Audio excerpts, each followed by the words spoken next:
प्रशांत आंबीत धमकी प्रकरणी आमदार संजय गायकवाड यांची चौकशी होणार। शिवाजी कोण होता या पुस्तकाच्या प्रकाशकाला धमकी दिल्याचं अडचणीत, कोर्टाकडून गायकवाडांच्या चौकशीला परवानगी।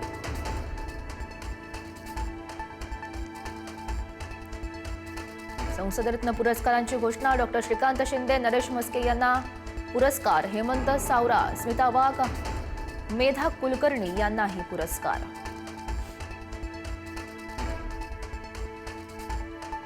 राज्यामधल्या अनेक जिल्ह्यात डिझेलच्या अभावी शेतकऱ्यांची पंचायत। वाशिम, बुलढाणा, नांदेडमध्ये रात्रभर पंपावरच मुक्काम।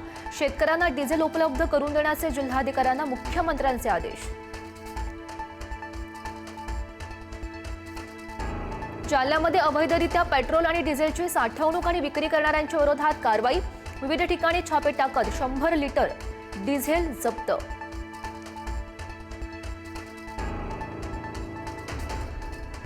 नीट परीक्षा पेपर फुटी प्रकरणी आरोपी शुभम खैरनारची पोलीस कोठडी आज संपणार। आरोपी शुभम खैरनारला आज कोर्टामध्ये हजर करणार।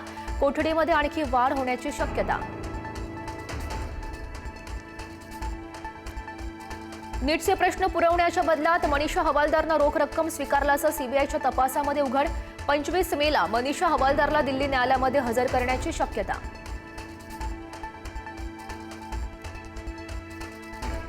मध्य आणि हार्बर रेल्वे मार्गावर आज मेगा ब्लॉक। अनेक लोकल फेऱ्या यामध्ये रद्द। प्रवाशांना रेल्वेचं वेळापत्रक पाहून घराबाहेर पडण्याचं आवाहन।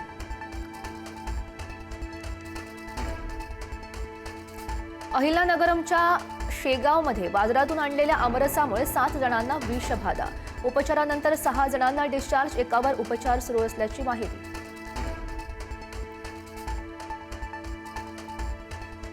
श्रीलंका देश ओलांडून मान्सून भारतीय किनारपट्टीच्या जवळ। पुढच्या 2 ते 3 दिवसात मान्सून केरळमध्ये दाखल होणार। अनुकूल हवामानामुळे मान्सूनचा प्रवास वेगवान।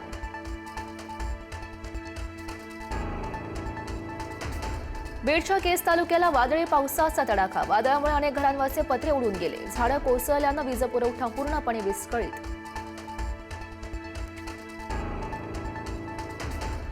अमेरिकेच्या व्हाईट हाऊस परिसरामध्ये गोळीबार, जवळपास 25 राऊंड फायर। सिक्रेट सर्व्हिसकडून हल्लेखोराचा एन्काउंटर, ट्रम्प सुरक्षित असल्याची माहिती।